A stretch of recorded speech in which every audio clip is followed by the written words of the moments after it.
morning, everybody. Thank you so very much for joining us today. We've got a really great program and a special guest. So let's get through the introductions and then I will pass things over. If there are any questions, please feel free to type them in the chat or the Q&A window at any time. We will have time at the end.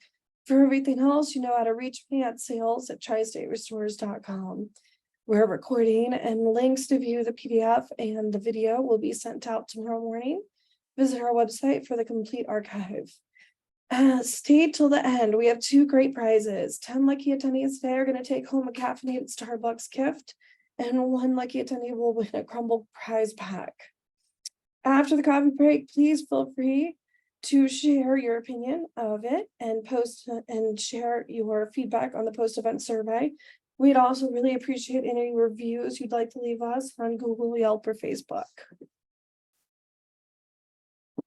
So who we are, for those that are new to this program, we're a family-owned, locally operated, established firm. Tri-State's an independent commercial and residential disaster recovery firm located here in the Washington, D.C. metropolitan area. We specialize in the mitigation, removal, cleanup, and restoration efforts of large and small water, fire, mold, biohazard, lead, and odor-caused damages. Our company's mission is turning disaster into peace of mind because we are committed to easing the burden of your property's disaster by providing you with the best customer experience and services available.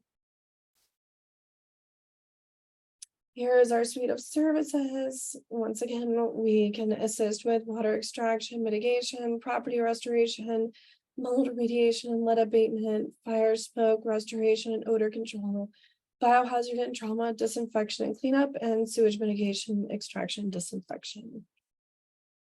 We are licensed, insured, and reliable. We're an ICRC certified firm, EPA lead safe firm, AQA smart mold firm, and we're 5-star rated across all the sites that count. Here are a couple of different organizations that we belong to. The Property Management Association. We're members of 2 Community Association Institute chapters and AOVA. So today we're going to focus on what you can expect to encounter and experience during the sewage mitigation process. We are going to hear firsthand from Mr. Daniel Epps here. He is our dispatcher and customer service extraordinaire. He's typically the first voice you hear on the line when you're calling Tri-State to report an emergency. His role is to guide our customers through the process of restoring a property after a loss from start to finish. And he works to schedule our team of certified technicians to provide the mitigation or remediation services you need. Prior to Tri-State, Daniel worked as a high school Spanish language teacher in utilizing the skills he learned while teaching English as a second language while living abroad in Spain. Growing up, Daniel moved around a lot. His father was in the military, but he found that when it came time to settle down, he had developed his strongest roots in the Gaithersburg, Germantown area community. Looking for homes to purchase with his wife, Sarah, and son, Sam, they found the perfect home to grow their family right here in Clarksburg. So just a little bit about Clarksburg before I pass things over to Mr. Daniel here.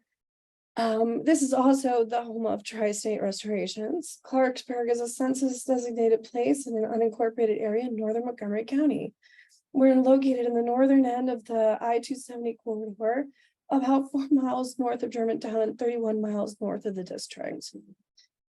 Just a fun fact, Clarksburg is named for a trader named John Clark, and he was established at the intersection of the main road between Georgetown and Frederick at the old Seneca Trail. There's a lot more you can read, but I'm going to keep moving on through this. And Daniel, go on ahead and come on over here. Let's introduce you. Okay. All right. Hello, everyone. My name is Daniel Epps. I'm the dispatcher / customer service specialist here at Tri-State Restorations, and you are looking at the front view of my home here in Clarksburg. I only work about a mile and a half from our office, so I'm pretty lucky in that case. Which was good for response time when I had my unfortunate incident, which was probably about a month and a half ago now, something like that. Oh, here we go, afternoon, June 6th. So yeah, I was, you can read through that, but I can tell you the short version is that I'd gone home for my lunch break and which is not uncommon for me to do. It only takes about 5 minutes to get back to the house from here. And when I walked in the house, I noticed a smell, and I'm like, something doesn't seem quite right here. And so I followed my nose.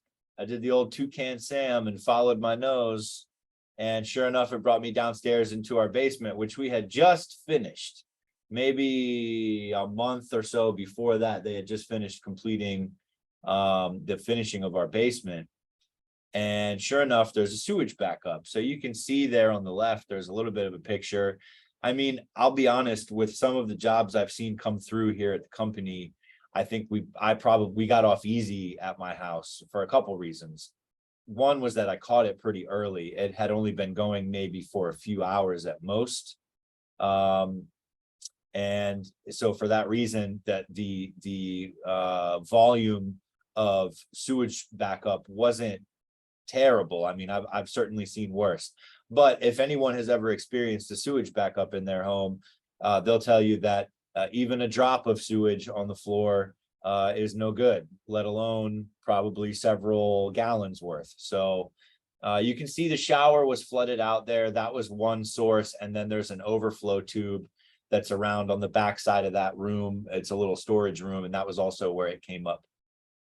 So let's see, I guess that's it for that. Yeah, I mean, this tells you some of the affected materials that were there. So that's brand new vinyl plank flooring that's in the flooring of the bathroom.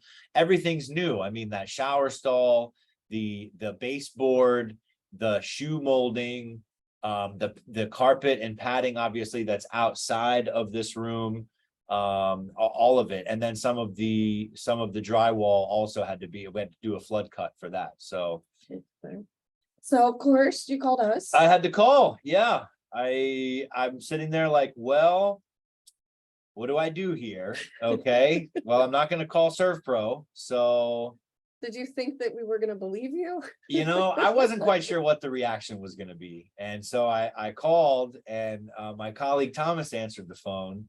And, he and I joke around a lot. And so sometimes it can be difficult to distinguish between what's joking and what's real. And so I tell him, I'm like, hey, man, I got a new job for us. And he's kind of looking at me like, huh? And I said, yeah, my house. And he's like, oh, haha, yeah, right. And I'm like, no, I'm serious. I got a sewage backup at my house right now. So once we got over the initial shock of it, here is how it went from start to finish. So discovered it and then made the call. The text showed up, and this is basically what we found. So if you start on the right side here in the hallway, if you look down at the carpet, you can see the darker area here to the right of where that arrow is. That was the line of saturation of water that had come out from here. This is the storage room, and it had come from this overflow pipe. Although, well, some from there anyway, and then the rest of it having come from here. So fortunately, when this happened, as you'll see in later pictures, when they started pulling up the floor, we noticed that it hadn't traveled far enough to go under the vanity, which is what this is, for example. So that was definitely a plus. So when they arrived on site, after getting over the initial shock of, hey, wait a second, we know you. Oh, you live here. Okay. So we got our little stuff out of the way. And then it was like, okay. So it was interesting for me because I've only been with the company now maybe almost 5 months, and I hadn't really been out on too many job sites. So I guess the unique thing was that I got to see a job start to finish, and all I had to do was walk downstairs to go visit the job site. So I will say it was interesting watching the process from the point of view of a customer. I mean, having switched, it made a 180 from being the one normally taking and receiving these calls to the one making the call to get the service out to my house. So anyway, they arrived. They took their pictures, and they did their assessment. Okay, this looks to be the affected area.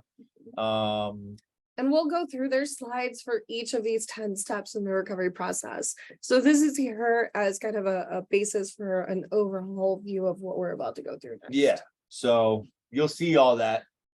So right, obviously one of the first points of business when we arrive somewhere, if we get a referral from a plumber, one of the first questions we always ask is, has the source been fixed?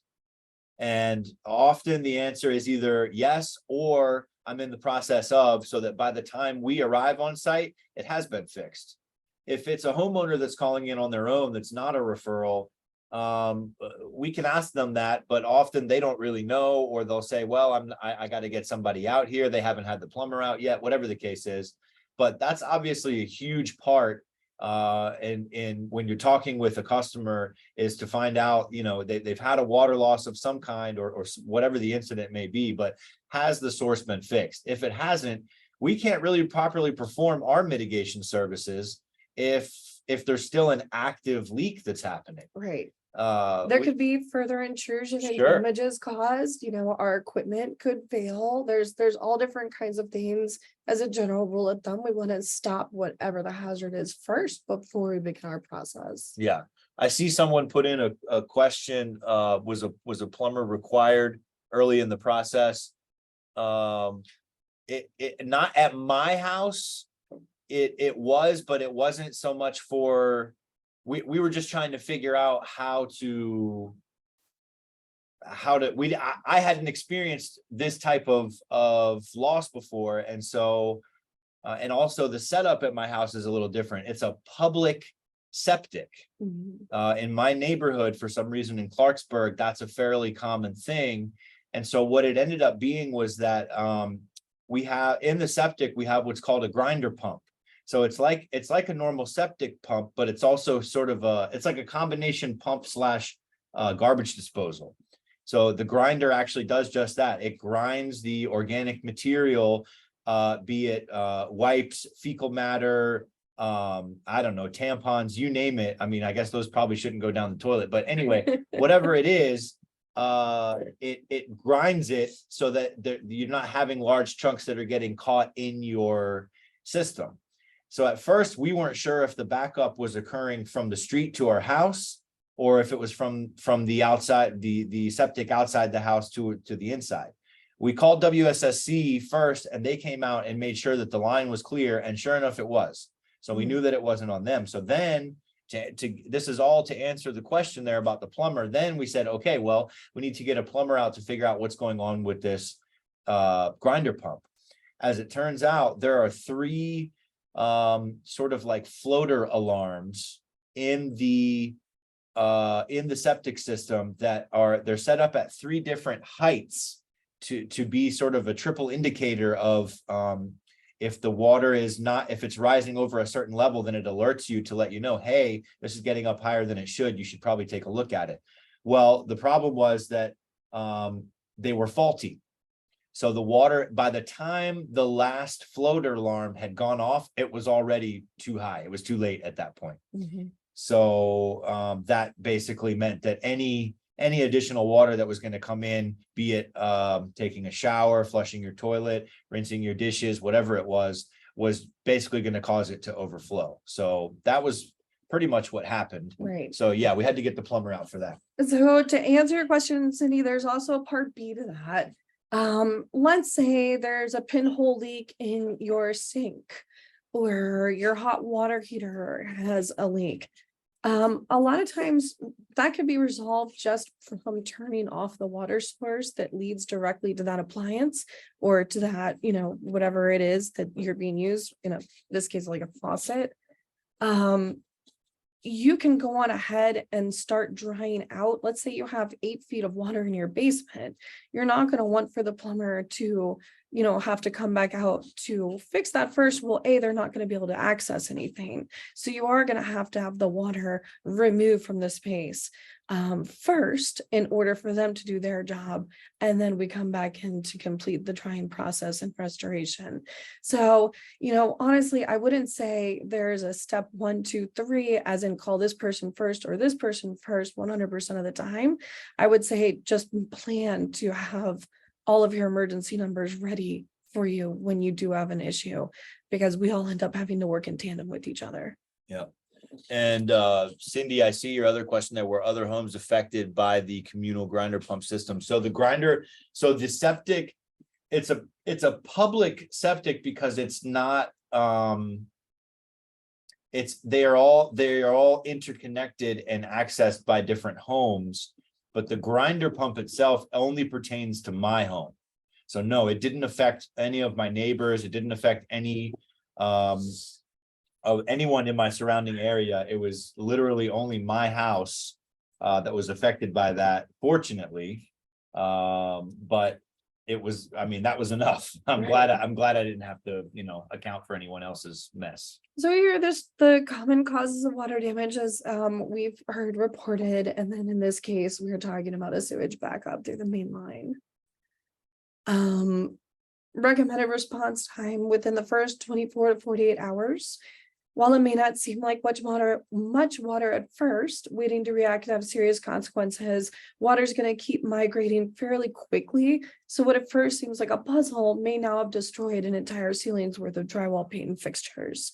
So a quick response time to mitigate water damage means a restoration contractor like Tri-State has that much of a better chance of being able to salvage and dry out your property's affected materials after a water damage incident, which saves you time and money in the long run, because you're going to have less on the tail end of everything in the reconstruction process. Okay, so let's see. We're talking about on-site inspections, and so category 3 losses can be a couple different kinds. Quite often, I'd say the most common is probably going to be what happened in my home, and that's the backside of my house that you see there. That it's going to be probably sewage backups being the most common. Just the other day, we had a job come in that was like the second bullet point. Water came in from an above ground outside source. So that was outside water. It was all muddy. I think they had taken the gutters off of a home, and it was a rented basement apartment. And since the gutters were off and we had a major deluge of rain, the water all just ended up going in the basement apartment. So that would also categorize as a category 3. Animal feces or urine, chemicals, hazardous materials. I mean, anything that could have potential pathogens or biohazard, health hazard related things. Those are pretty much going to jump it right up to a category 3. Also, if we discover any kind of microbial growth where there is a saturated area, it also becomes classified as category 3. Mm-hmm. So they come in, they have their different equipment, they've got their moisture meters. The picture on the right is probably the one that is most commonly used.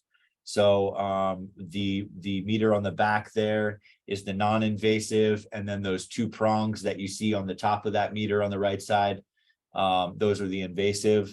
So this is stuff that we do. We come out, we also, it talks about properties being pre-1978. So this is when we have to do lead and asbestos testing.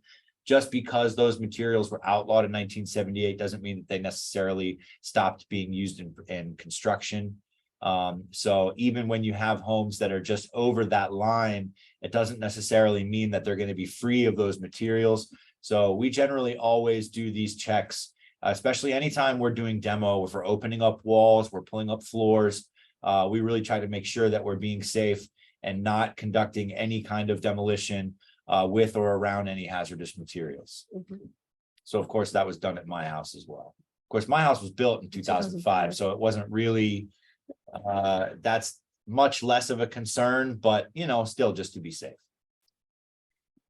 So they came in, and you can see these still those same first inspection photos. This is what I found when I arrived, when I got down to the basement, and of course it had the sulfury sewage smell.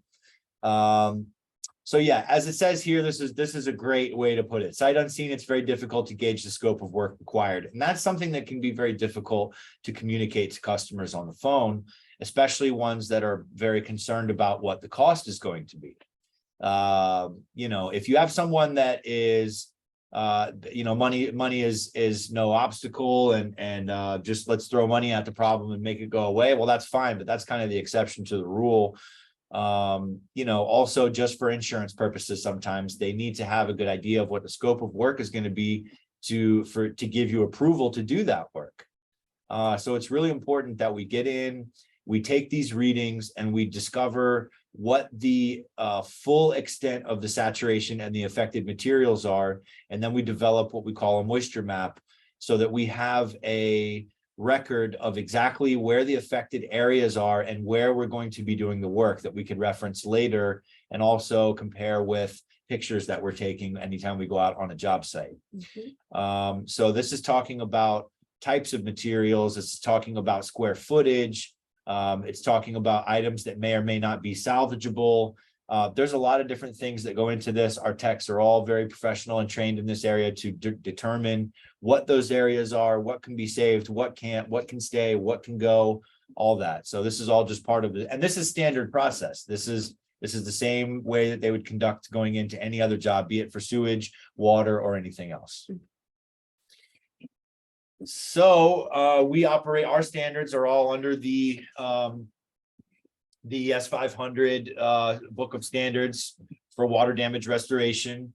All of our techs, or at least the lead techs anyway, everybody's certified as water restoration technicians. I'm even certified as a water restoration technician, so that I have greater knowledge of the subject when speaking about things to potential customers or customers that we're working with.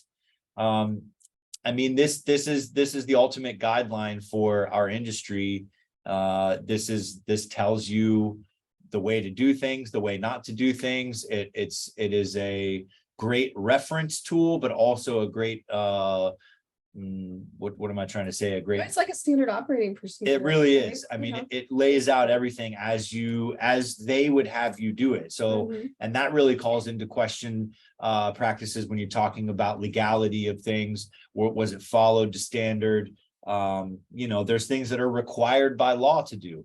There's things that are not necessarily required by law, but are certainly recommended. So, the S500 is full of those kind of practices and procedures. And digging into it, so the S500 is also how we determine the category of water by examining the water source. So before restoration begins, the source of the moisture intrusion needs to be located and eliminated, repaired, and contained to the extent practical before we can start the mitigation work. Continuing on, this is how we determine the different categories of water. Category 3, which is what we're talking about today, is grossly contaminated black water, which means there's either fecal matter in it, some kind of biohazard, some kind of an outside pollutant that is very harmful to life, to living things. What makes category 3 property loss so uniquely hazardous? Because it has pathogenic, toxigenic, or other harmful agents that can cause significant adverse reactions to humans if contacted or consumed. So just a few examples, and some that people don't really think about. Obviously, sewage and wastewater line backups, but also seawater and clean water through toilets. Those would also be considered category 3. All right, and back to the process. Yeah, so here you see, so this is something that we often do. The picture on the right is actually from my house. So those are called containments. Those kind of serve a couple different purposes depending on the application. Often it can be used to isolate what we call a chamber. So a chamber is an affected room that is being treated for moisture control. Often what we need to do is ensure that there's not outside air entering, or that the dry air that we are creating inside that chamber is not escaping. So we create these sort of closed chambers, and you can see the red line running up the containment on the right side there in my house. That's a zipper, so that you can go in and out, you can access the area. Our techs, when they are running jobs, we do equipment checks to ensure that things are drying out properly and that we're reaching what we call the dry standard. Now, if you look at the middle picture, that's actually great work there. That's another containment, and you can see that tube that's running at the top. That is ducted in. That's called a lay flat ducting, and that is attached to a piece of equipment outside of the picture that you can't see, that would sort of be behind us, and that is running air into that containment. It's generally, they do that like on ceilings, where you literally just, it would be impossible to place a piece of equipment or something like that. Maybe in a room it's very small, it's narrow, there's not enough room to place equipment and still be able to get around.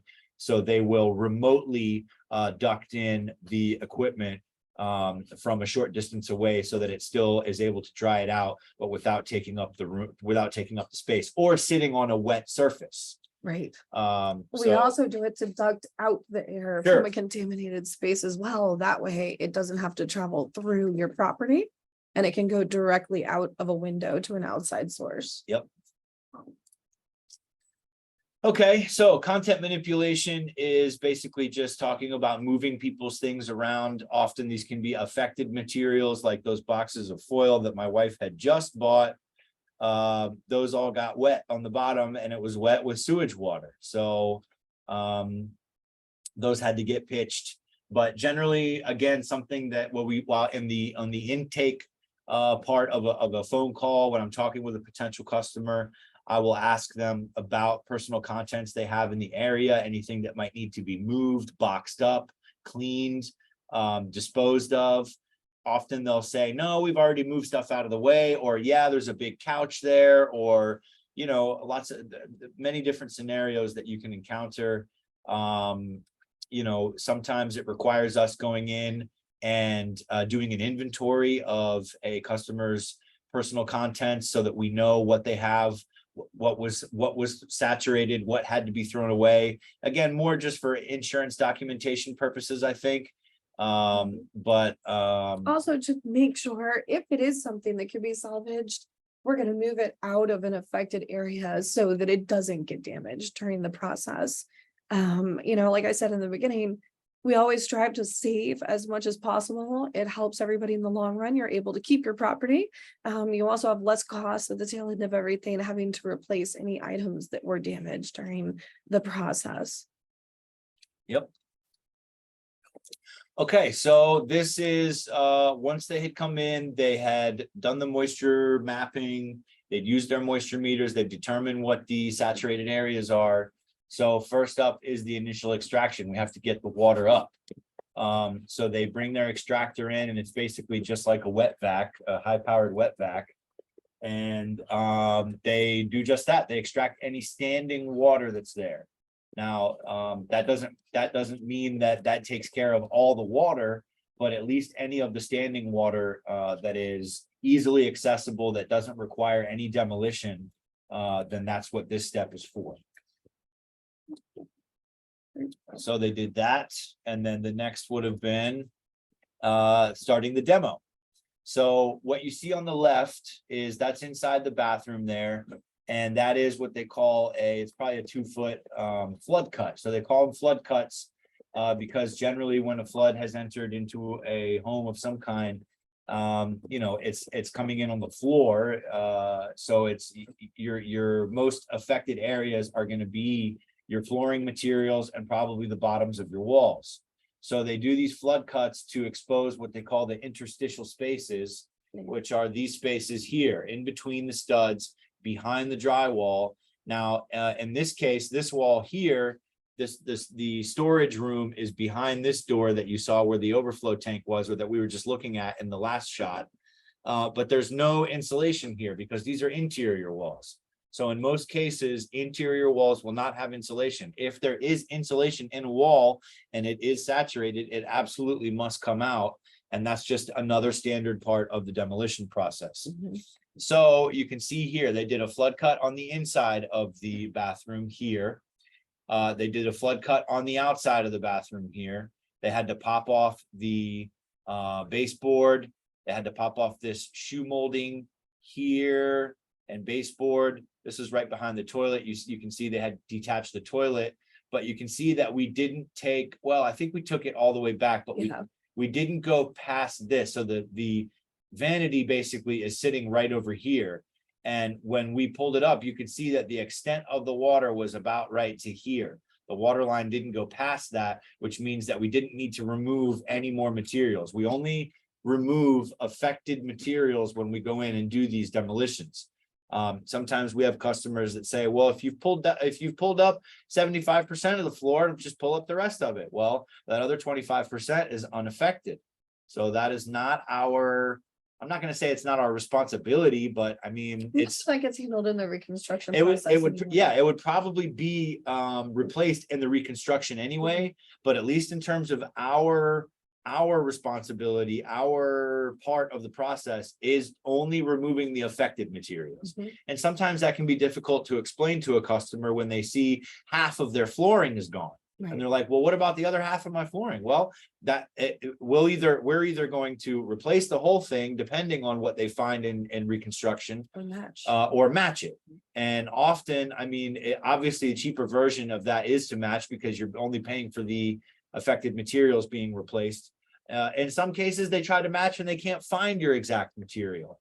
So they try to get an equivalent material. Sometimes customers decide, I want to upgrade. I'd rather have a luxury vinyl plank instead of the laminate flooring I had, or instead of the ceramic tile that you guys pulled out. Whatever it is, it's always situationally dependent on each particular case. So here, this is showing where the moisture had come out. So there's the vapor barrier there, the plastic, that the water had gone under that plastic. So this is part of the reason why that vinyl plank has to come up, is that, with water trapped under there, you could set dehumidifiers, you could put air movers and all the rest, and you may even dry out most of that area. But if it's left to have moisture like that, you're asking for trouble in the future. Read microbial growth, read just bad smells from unmitigated sewage water, or whatever it may be. But there's a lot of different things that could happen if you don't pull up all the affected area.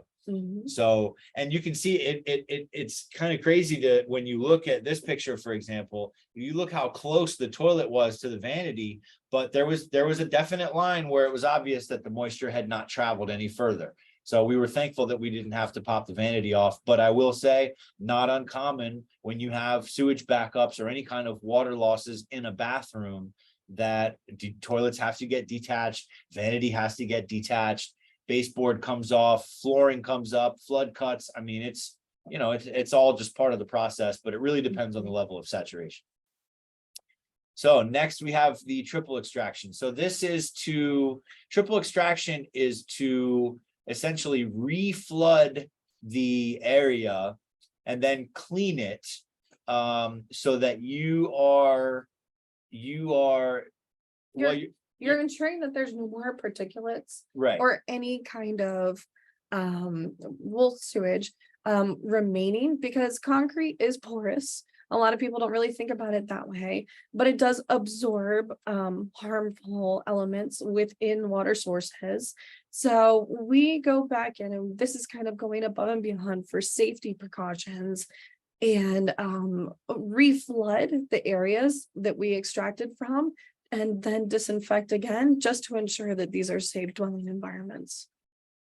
And that's really just for safety, and to ensure. And this is something you might find a difference in, let's say, the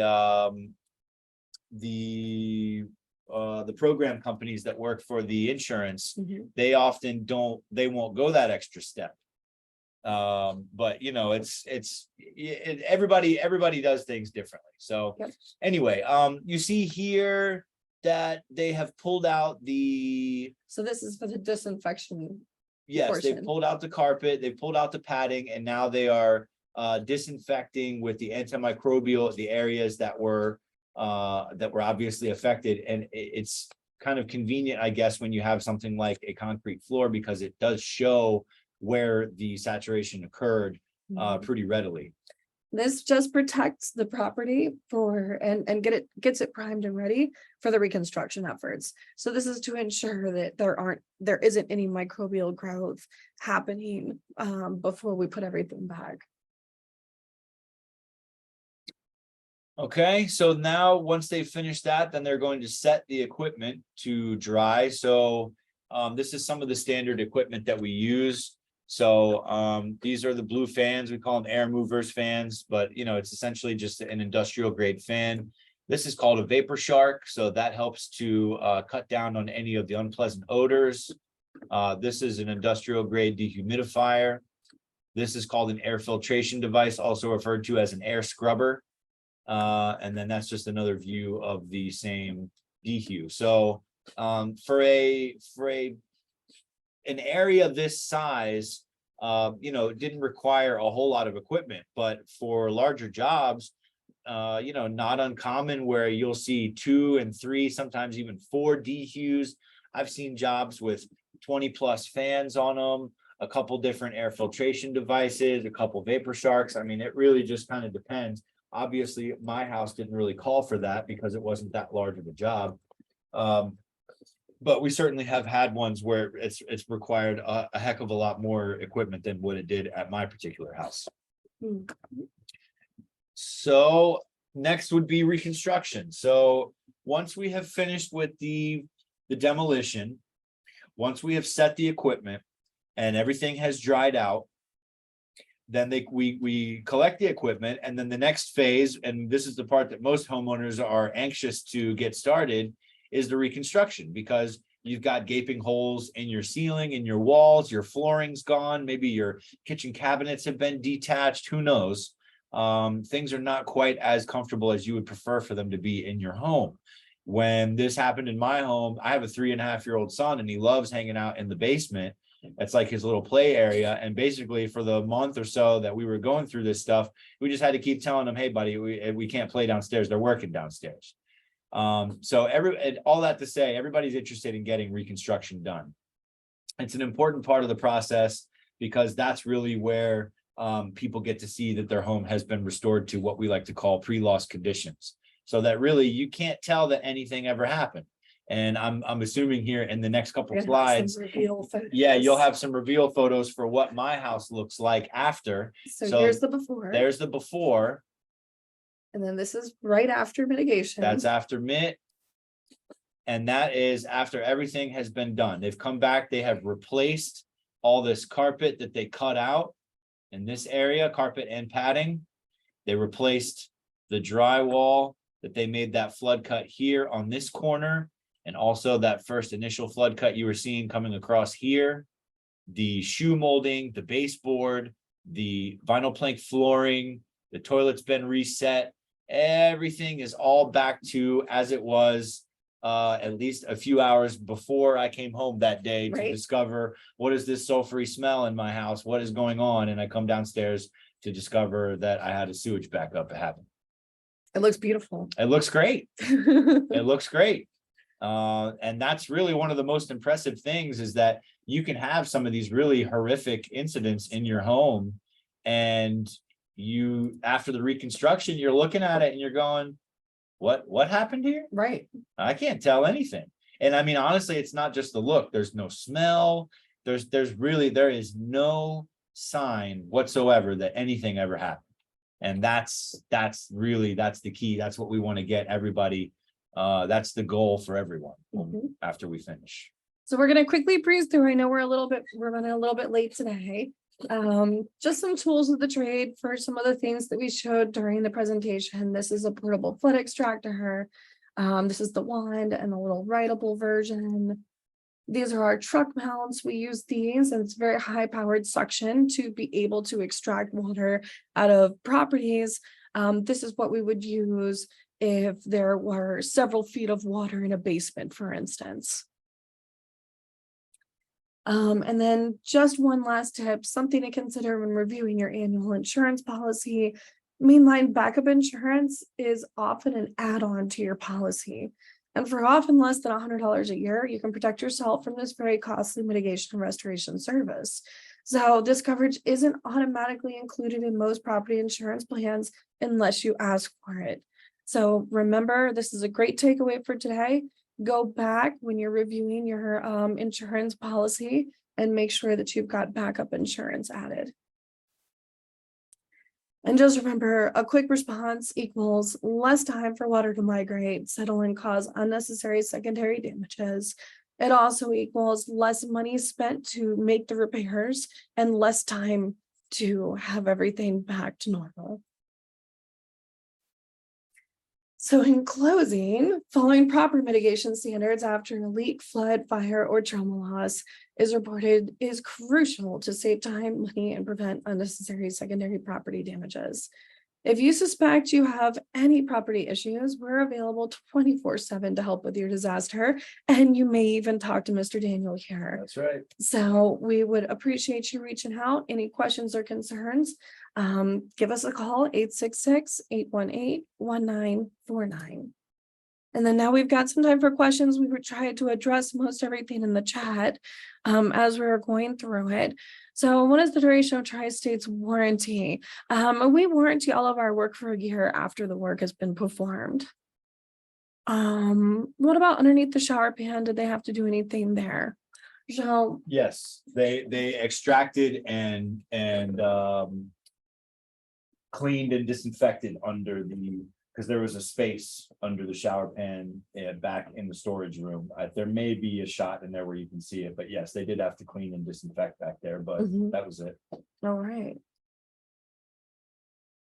So help us plan future coffee breaks. After today's event, please complete the post-event survey. Let me know what topics you'd like me to cover in the next few months. And always, if you like this presentation, let us know by reviewing Tri-State Restorations on Google, Facebook, and your Yelp.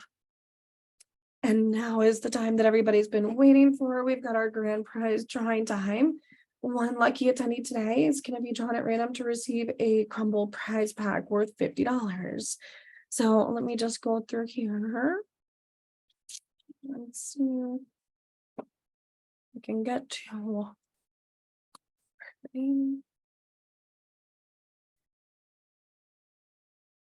Oh, James Taylor. Congratulations. You are today's lucky Crumble cookie winner. You get some confetti. Good job. Congratulations. Now the next part, don't go away. I still have 10 more prizes. The first 10 people to chat me something you learned in this presentation will get a $5 Starbucks gift card sent to them in the email. Also, Nelly losses happen. We should not be worrying. We should be keen when handling septics. We should take care of fixed leakages. Yep, definitely back to insurance. Yes, great reminder. Thanks, Michelle. Thanks, Ruth. Good job. Beautiful. I've got my 10. Thank you so much, everyone, for joining us. We will see you next month. Save the date for August 30th. Take care, everybody. Bye-bye.